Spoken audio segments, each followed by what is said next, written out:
నంద్యాల జిల్లా డోన్ మండల పరిధిలోని చనుగొండ్ల గ్రామ సమీపంలో కొండల్లో చిరుతపులులు వాటి పిల్లలు సంచరిస్తున్నట్లు గ్రామస్తులు ఆందోళన వ్యక్తం చేస్తున్నారు. గత కొద్ది రోజులుగా గ్రామ సమీపంలోని పెండేకల్లు రహదారిలో ఉన్న నల్లయ్యనకొండ ప్రాంతంలో 2 పెద్ద చిరుతలతో పాటు పిల్ల కూనలు సంచరిస్తున్నట్లు గ్రామస్తులు చెబుతున్నారు.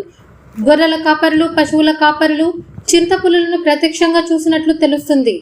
ఉదయం సాయంత్రం వేళల్లో చిరుత పిల్లలు గుహ నుంచి బయటకు వచ్చి సంచరిస్తుండటాన్ని కొందరు తీసిన వీడియోలు హల్చల్ చేస్తున్నాయి.